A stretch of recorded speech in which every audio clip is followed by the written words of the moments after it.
Gamechangers podcast, inspiring leaders of tomorrow. Hey guys, welcome back to Gamechangers podcast. My name is Harsh, and today I have with me Patti Dobrowolski from Up Your Creative Genius and Draw Your Future. How are you doing, Patti?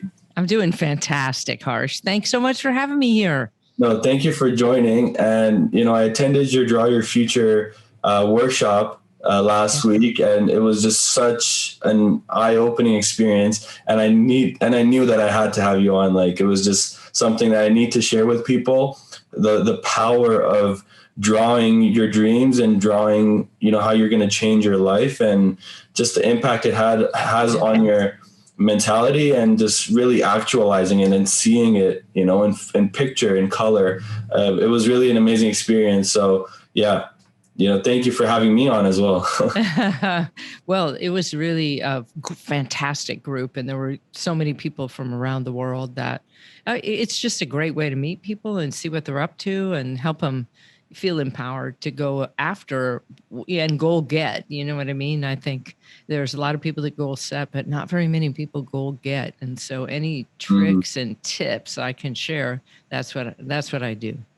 Amazing. And one of the testament is Jonathan, our mutual friend. If people don't know Jonathan, Javier from Consulting, and he's the reason how I found out about you. So kudos to Jonathan. I'll be doing another podcast again with him next week. But it's that's how I found you, and he's a testament. Just to show what you can achieve. For people who don't know Jonathan, he's went from about 2,000-3,000 followers, and on TikTok and Instagram while he was influencing, and he's been manifesting for 4 years, and now he's at a point where he's millions of people following him, and he's doing official partnerships with TikTok, and I'm sure that's something he manifested as well. So yeah, and I met him years ago when he was teaching classes to young people on how to have set your career goal and things like that. And so I had given this TED Talk called Draw Your Future, and he used to show it in his class. And then one day, I don't know how we got connected, but he and I talked, and I'm like, oh my God, you're using that. That's fantastic. Anything else I can give you to help you be successful? And so he went on to draw all these pictures of his future. And then there's one of him in Forbes magazine holding a Draw Your Future picture. And I'm like, yes, that's what can happen, So, and just the other day he was on Fox News. So I'm so proud of him, because I really think that he has aligned his purpose with what he's meant to do in the world. And he's doing it from a place of real generosity and beauty. I mean, he's just amazing. Yeah. So, for people that are listening, what I really do is I take you through a process that's called Draw Your Future. And you look at where you are right now, and you draw it in words and pictures, your current state. And then you dream where you want to be a year, 3 years, 5 years, 20 years from today. And you draw and write it on the right side of the picture. And then you close it with 3 bold steps. That's how you're going to take action, because the picture's one thing, but the action is really where you roll up your sleeves and get dirty. Yeah. And anyone who's listening, stop everything you're doing, pause the podcast, go to Patti's page on Instagram, Up Your Creative Genius, and go and see when her next Draw Your Future workshop is, and sign up immediately. And because I'm a big advocate, and I know the impact it can have. And it's like, and you're so kind. You do these workshops for free and provide so much knowledge and awareness for everybody. And like you said, you have people from all over the world, right? So, yes. And it started with your TED Talk. So, TED Talk is really, what was that experience like? You wake up and you have 6 million people listen to what you have to say. So tell us about that experience. Well, first, I gave the TED Talk, and I had written a book and self-published it because I couldn't get a publisher to publish me, so I self-published it, but they all came out at the same time. And so the TED Talk went live, and that happened. But really, honestly, like 40,000 people watched it. 50,000, like that in the first year. Well, guess what? In and that was 2011, 2013, somebody discovered the talk and they posted it in the best of 2013. And then 6 million people watched it. Like, it was just like it went totally viral, but I didn't know anything about it except my social media person, Emer. She said to me, "Hey, did you know that on this bootleg channel, like 6 million people have watched Draw Your Future?" I'm like, "You're making that up. That is so not true."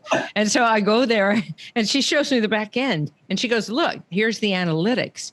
They weren't just looking at all the best stuff, they were looking at yours. And so I went through there and read all the comments, and there's a lot of comments that are like, "This is like the secret. This stuff doesn't happen, blah, blah, blah." And then there were all these stories of people who had changed their life, who had done it, left their relationship that wasn't good for them, or moved to a new country, or gotten the perfect job. Or one guy, Mike Corley, he wrote me and he said that he had drawn a picture and he created his first film, and then it went to the Cannes Film Festival. I mean, like big things like that. And I'm just like this. That is crazy, but that's what's true. If you envision your future and you draw it into a picture, like, it sticks in your memory. And that's the secret. If you draw it, especially if you can't draw, if you're a bad drawer, it's even better, because then it really sticks in your memory and your hippocampus just like pulls it up all the time. It goes, hey, remember this goal you were going for? Okay, well, that thing, see that person you're going to meet? Hey, maybe they'll have the key, right? And so it activates like your own internal Google Analytics. And so it pulls stuff up, that's your reticular activating system. It pulls up to you all these pictures of that perfect life that you want. And so that's part of it. And then you just take these small actions. And part of the small actions is about daydreaming. Because daydreaming, your imagination is really it's your God-given talent in the world, right? This is the universal language that we all share, is the ability to imagine. And the imagination is way more powerful.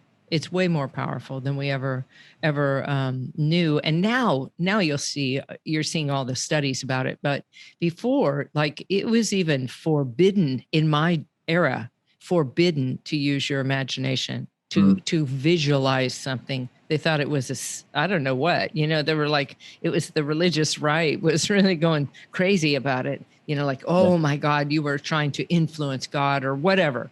But anyway, now we see the power of the imagination and everybody understands, or most people do. Yeah. But it's so powerful.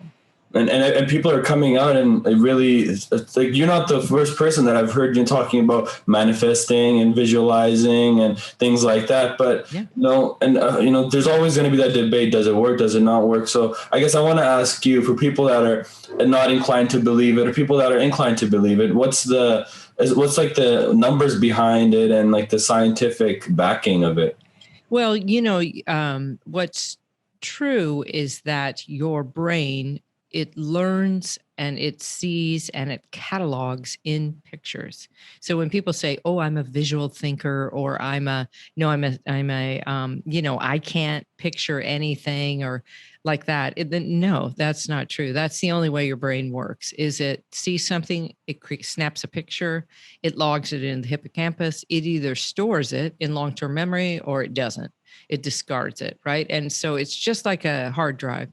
It's a storing and filing everything that you see. And the way that your brain understands information is that, it will, 60,000 times faster you'll understand a picture than you will somebody talking. That's what's true. And the second thing is that when you put a picture somewhere, you can see it every day, and you focus on it, and then you take action on it, you increase your chance of success by 42%. And that stat came out of some studies by Hal Hirschfield at UCLA. He studied how do you connect to future you. And the goal is that you create a strong connection to a future you, and it helps you make better decisions in the here and now. That's where that 42% is about. It's that you are more likely, when you have a strong connection to a future self, to make better decisions, 42% better decisions. So that's really what that's about. And, when you draw a picture, that just adds to it. And, it does a lot of integration with your brain and gets you to think faster and smarter. And, it's fun. So how often should we be drawing our future like that? Of course it can have those impacts. So, let's say for someone like me, right, I have dreams and aspirations that I'm working for. How often should I be drawing my future? I think anytime you want to problem solve, you want to draw a picture of it. You want to look at what's going well and what's challenging with what's happening with it now. I mean, take your podcast, for example, or your coaching business, right? You on the left side of your picture, you look at what's going well, what's challenging for you. Then on the right side, you dream it. You just dream it, and not dream like a little tiny dream, like, well, maybe I'll move from, this amount of followers to that. I would dream big, so big that you are in Forbes magazine, right? That you are an influencer, that people know who you are, that they're your go-to person, or you're number one that comes up in the Google search for coaches for the ages between 20 and 28, right? Mm-hmm. Those things, you want to make it so big that it kind of scares you and you think, oh my God, that'd be so fantastic. And then you close the gap with bold steps, meaning that you're going to set some kind of action that will just scare you, like really scare you, that you call somebody, Richard Branson, you call him up and say, hey, I know you did that space program, but I didn't see you had anybody there, a person of color on that flight itself, right? So how about me? How about bringing me up there? And what I'll do is I'll do all this podcasting for the whole year, or I'll document it, or I'll create a thing, right? So like that. And I think actually he had people of color involved in the whole process of it, but I don't remember if I saw anybody of color up there. There definitely wasn't anybody gay. I was looking for the gay flag there, but I didn't see. But I did see he had one on his shirt, so I was on his uniform. So, but I think something like that, you set a big, outrageous goal for yourself. Something that even scares yourself, eh? Yeah, that even scares yourself. Like what the scariest thing is, and then the bold step should be scary. It should be scary and risky. And then you don't just assume, okay, I got that bold step. That's going to happen right away. Well, maybe it will, but more than likely, you have to expand your consciousness to match the level that you want to drive to, right? Jonathan, we gave him as an example earlier. He started off in classrooms, within organizations, training people and doing onboarding. And I don't know what else he did there, but I know that that's where he started. And then every job he got, it was like a different, bigger role, a bigger company, and more money. And then next thing you know, he's out on his own, right? And so, but he's building that vision all that while. And I think that's important to know. It's small incremental steps that lead you to that. I didn't get from being a little tiny performance artist to being on Broadway just because I held the picture in my mind. I got there because I auditioned, I formed my craft, I got some coaching, I wrote new plays. I, always was working my craft until that happened. Right. No, that's definitely like little steps. Like, yeah, again, it's not just about drawing. Like, yeah, of course you can help you manifest and believe it, but believing it doesn't make it a reality, right? So there's some action steps that definitely need to take place there. But no, I mean, and I guess so. What I want to move towards now is asking you where you started all this, because of course you're so knowledgeable and you're passionate and you've seen so much success with what you do now. But I mean, how did you even get into this? Where was the start? And Yeah, well, I was an actor and I went to Broadway. I had an artistic break. I got a really bad review. I never was going to act again. I ended up weeding people's gardens. And then somebody said I should become a drama therapist. And they sent me to this graduate school and said, you should go to an informational meeting. I go there. They're telling my story. I realized that's what I should do. I'm a terrible therapist, but this guy, Michael Stark, he pulls me into business working with him. And that was it. I came into business. I was a change agent, but I saw a guy draw a picture in a meeting and I thought, what is that guy doing? That is so cool. I'm going to learn to do that. And I wasn't an artist. I didn't know anything about drawing. I had good handwriting. And so I just studied with somebody. I became an intern for Janet Schatzman. She taught me everything. And then she was so mad when I quit and started my own business. A year later, I opened my own business in Colorado with Janine Underhill. And the two of us built this idea that visuals were important in business meetings, that they help create change. And then I formed a company with her called Alchemy. And then I left that company and started my own Up Your Creative Genius in Seattle. But all the while, I kept learning and growing about the picture. Like, how could you create a picture to accelerate change? And that's what I did. And I got a lot of help. This morning, I wrote a blog about mentorship, because I think having an ally anywhere you go and being an ally for other people is really essential.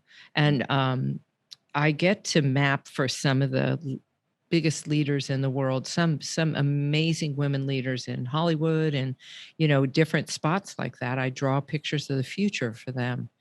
And I do it because it's an accelerator. To have a picture and have somebody coach you in that picture. Like, if you want to come learn and be a Draw Your Future person certified with me, you should come be part of it.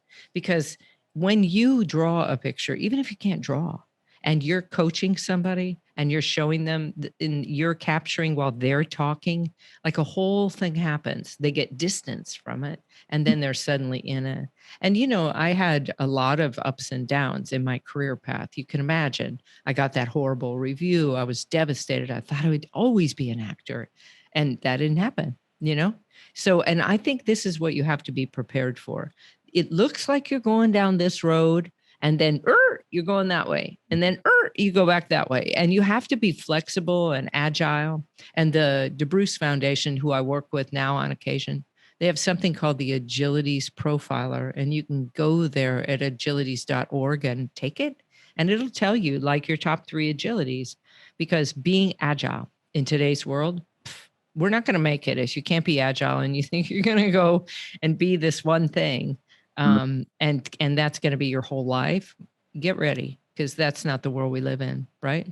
No, and that's great points that you bring up there, because especially the agility part, because in with the world being such high paced, now it's like, if you're working really hard and you're striving for something, and you're putting in time and you're passionate, you're still staying in the same place. You're running, but you're really just staying in the same place because everyone else is running like that too.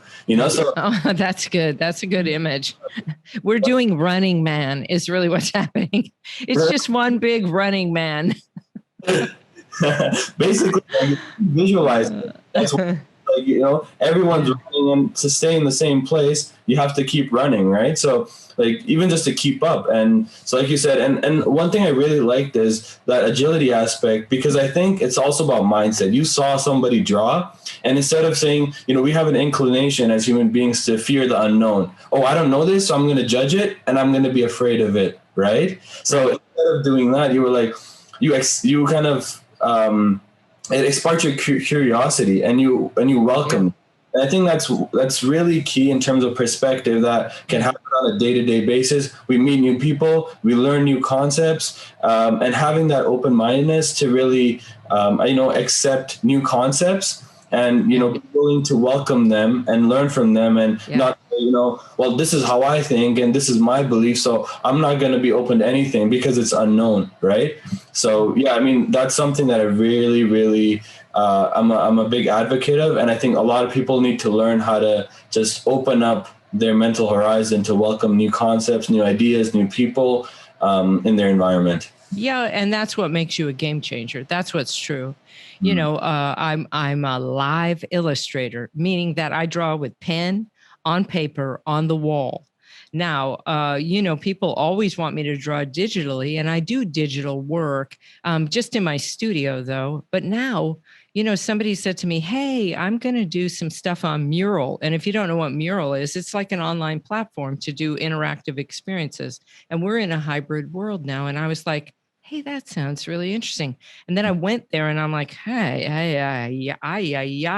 And then I just called them and I was like, hey, I think I could be expert consultant for you to help you with this. I mean, I think that I could learn mural and do it with my clients. And they're like, yes, all right, we're going to have you interview with this person, this person, this person. This is me. Like, interview? You want me to interview with people? Are you crazy? Like, I'm a seasoned consultant. And I was like, I thought it was hilarious and I loved it. And then I just went into that whole world. So now they're going to onboard me and I'm going to learn how. But this is what you have to do. You have to be agile. You have to learn what the new technology is and be excited about it. You know, when MIT came out with free classes, I went online and learned how to do Python. I'm not great at it, but, you know, I still know how to code a little bit, right? And this is what you want to do, is learn something that seems scary to you. Like, how would you do that? Those are the things to lean into, because you'll learn so much about yourself. And then at the end of it, you can, even if you never, you know, speak the language that you're trying to learn, right? As well as you think you'd like to, it's always good to try. It's always good to stretch yourself. Wouldn't you agree? I agree. I learned Chinese for a year. So so I know what you're talking about in terms of just trying new things. Like, not everything is gonna, you know, fit in your bubble and what, you know, what aligns with you and your beliefs and your goals. But the key to even having beliefs and goals is they root from our experiences, right? When you explore, you know, you wouldn't even be drawing, you wouldn't be where you are if you hadn't met that one person who kind of sparked the innovation, right? So really it's like a paradox where to really learn more about yourself and, you know, to discover yourself inwards, you really have to explore outwards, right? That's right. That's right. And vice versa. You have to understand inwards and explore inwards so you can express yourself outwards, because in fact, many people believe as above, so below, right? And so if you can envision it in your mind, then you can make it happen. Exactly. Out here, it starts with the picture in your head, and then it begins to show up here in your outside world. And we're going to see more and more about the brain science of that. I just know it's going to happen. It will. No. And you have so many success stories. I mean, we just talked about Jonathan. Do you have another success story that, you know, the one from Cannes Festival, that's crazy as well. I know. Yeah. Mike Poorley's story. That's an amazing story of Mike Poorley. But, you know, there was a woman who really didn't believe it at all, and she wanted to prove it to herself. And so she's like, well, I'm in a new town and I really need some friends. And if this works, I'm going to have a whole bunch of friends. So she's standing in line to get something at the grocery store. And the woman says to her, hey, you know what? I think you and I have a lot in common. Let's go and have coffee together. And then it happens again and it happens again. And then by the end of that week, she's got this whole group of friends that she didn't have before. And I think that if you're paying attention, those little tiny miracles or magical experiences, they happen. And in Mike Poorley's case, you know, he was a PA for years. He was just a production assistant on other people's movies. He wanted to write his own. They sat down, they watched Draw Your Future. He drew a picture of it. A year later, he's in Bali making the movie he always dreamed about. He's out of money. He sends me a text. Hey, Patty, I'm stuck in Bali. It's falling apart. And believe it or not, I'm about to go on stage and give a TED Talk right then. And so the first thing I do is read what's in my phone to people. I'm like, look, here's a guy who thinks that he's not sure about his vision. And all I said to him was, go back to the picture. Because when you have a picture, you've infused it with feeling. If you can tap into the feeling again, it reboots. It's like hitting the reboot button in yourself. You reignite yourself for the picture. And so then he went on to finish the film. And in his picture, you know, he wins multiple awards in various countries, you know, and so, of course, he goes to the Cannes Film Festival and he wins multiple awards in different countries. Wow. And so that for me is like a big, fantastic story, but there are so many like that. And I love how you say, like, the little wins as well, you know, even just the smallest of things, like just making friends, right? And, you know, it doesn't have to be, you don't have to be the next prime minister or to be the next Elon Musk or something. You can just be small things like, you know what, I just want to start being more active, or I want to lose a little bit. It could even be small goals, or it can be huge goals, right? And of course you want to dream big, but it doesn't have to be something extraordinary. You can still draw and manifest small changes that are going to have big impacts in your life. And the thing that's the most exciting is when you draw the picture, it changes your chemistry right then and there. So if you feel stuck, get out and draw a picture of your future, because it'll fill your body with oxytocin and serotonin, and suddenly you feel confident. You feel like, hey, it's not so bad. That is the future I want. And if you really want to accelerate it, pretend it's 20 years in the future and write a letter to yourself in the here and now about what you should do. And there will be all those tips in there, because you're just using your imagination to, as my friend Dawn Pinot would say, she's like a serial entrepreneur who worked for Howard Schultz, opened all the businesses for him, all those stores. She opened them, then got glass ceiling, of course. But now she has her own stuff that she does. But what she said is, I spin the universe. And I think that's, we have to realize we spin the universe, that it's not all fixed. That the more that and if you align with good, watch how fast it happens. If you are on purpose in your life and doing good things for other people and helping them grow and change, boom, it happens. Definitely. And that's fun. So we should set people out as a goal. One, if you want to come draw your future with me, then just DM me, DYF, in my Instagram, Up Your Creative Genius. It's August 11th at 9 a.m., but we record it too. So once you sign up, you can go watch it anytime you have time. And that's one thing. And the second thing is, set a goal for yourself. Set a goal, some outrageous thing, and draw it into a little picture, and then carry it around in your pocket, or slap it on your mirror, or put it on the dash of your car, or, whatever, carry it around, put it on your phone so you can see it all the time, and daydream it as if it's happening right now, as if it is real right now, because your brain doesn't know the difference. It thinks everything that you've seen, heard, experienced, you did it all. You were the protagonist in that film, that Fast and Furious, that was you. You did that. And so it's spinning that inside your head. So you might as well spin it for what you want. Don't spin it for what you're worried about, because that creates the future you don't want when you worry. Create the future you do want. No, that's beautiful. And when you say that, it just kind of reminds me of something I read recently. I'm reading this book, Atomic Habits, by James Clear, and one of the things he talks about is, if you want to change your life, like a lot of people, they'll introduce new habits. I'm gonna, just instead of changing your habits, you want to change your identity, because your identity is the root of everything. If you're able to change your identity, automatically your thoughts will change, your emotions will change, your habits will change, because you change your identity, right? And I feel like with manifesting and drawing your future, right, you're able to picture yourself, not just what you're doing day to day. You are creating a whole new identity. So when you manifest an identity, automatically that seeps and channels into your, the byproducts of it, which are your habits, your social circle, your professional, your personal success, your mental health, all these other benefactors. It just seeps in. Yes. And the most important thing is to remember you exist because the world loves you. You're born out of love, right? And so if you can always tap into that, know that when you doubt yourself, or you feel like you're not valuable, or you're not smart enough, cute enough, whatever, that the truth is that you are walking essence of love. And so if you can always remind yourself of that by being grateful for being alive, being able to do stuff, and think of something or someone that you love, it will shift your chemistry. So if you feel down and you're worried and you're anxious, remember that anxiety, just shift that by opening yourself to love. It's either fear on one side of the coin, on the back side is love. And if you could tap that love button, then everything happens and you can just flow into the day in a better way. It takes practice and it takes discipline to get your mind to track to the right things, but you can do it.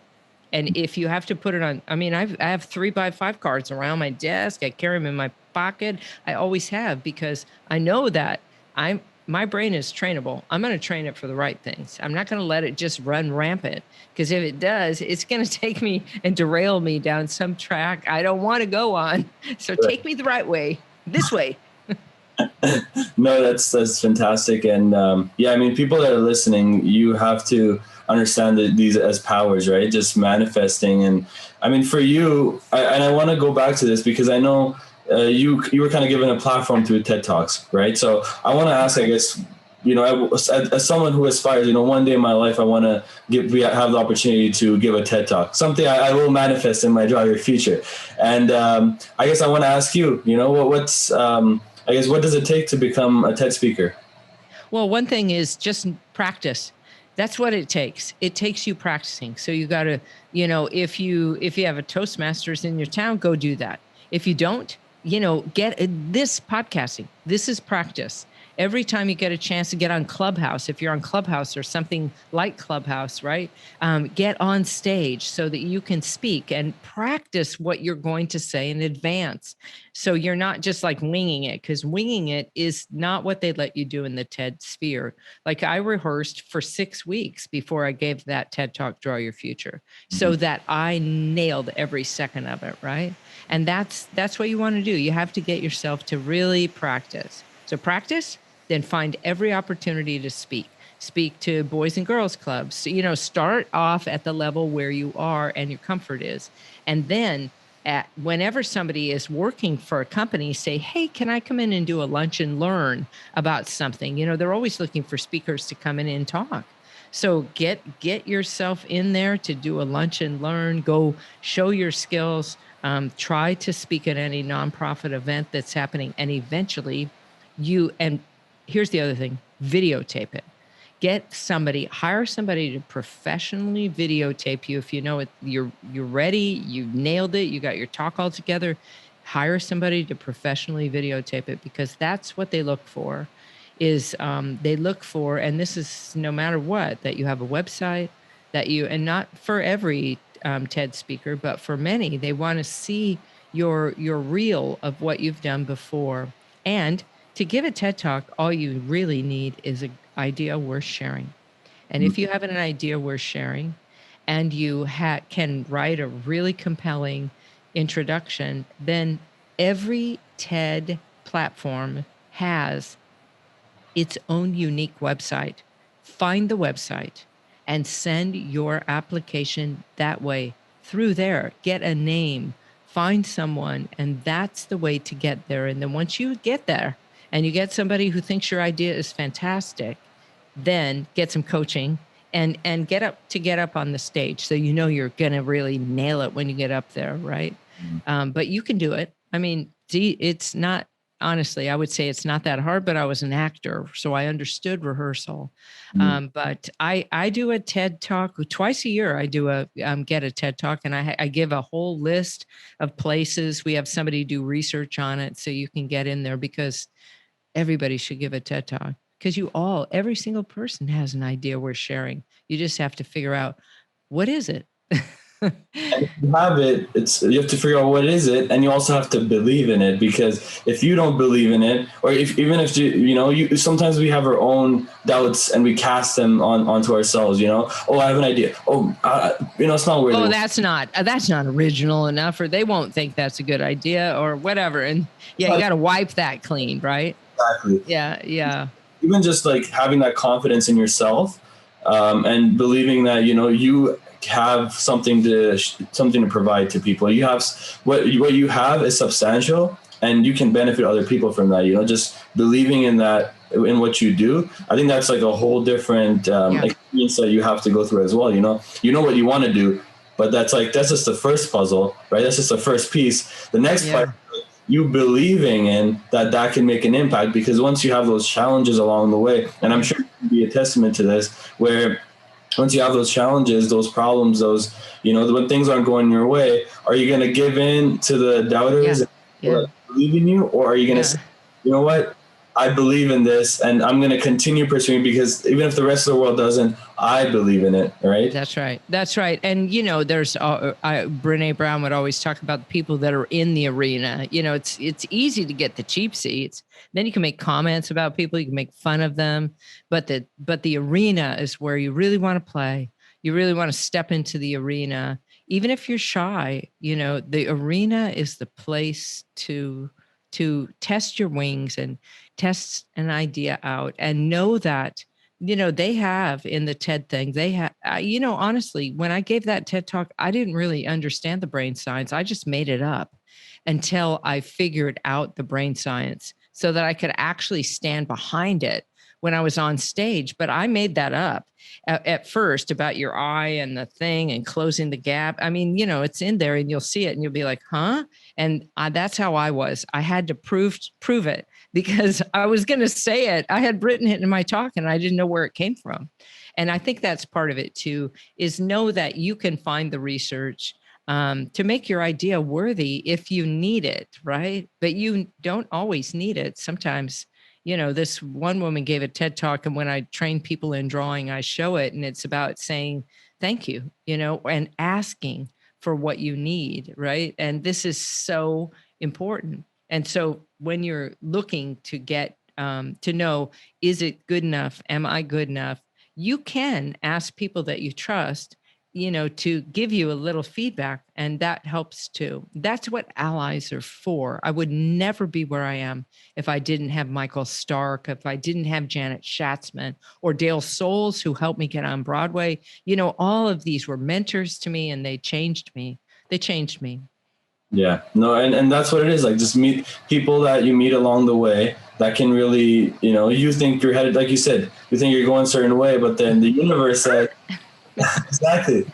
That's what the universe does to you. So, and it again goes back down to just exploring. The whole concept is, if you want to learn about yourself, and, if you want to figure out what you want to do, who you are, just explore and see what resonates with you and see what connects with you. You will find it. You just got to get out of your room and get off your phone, and you got to put yourself out there. That's what it is. You increase your number of experiences. The more experiences you have, the more aligned and the more concrete your belief will be, right? Yes, so no doubt. I mean, that's so true. The more, and that belief piece that you keep talking about, you have to believe in yourself and release your limiting beliefs. You formed them in some way because somebody said some backhanded comment to you, or they said it directly to you and it wasn't true.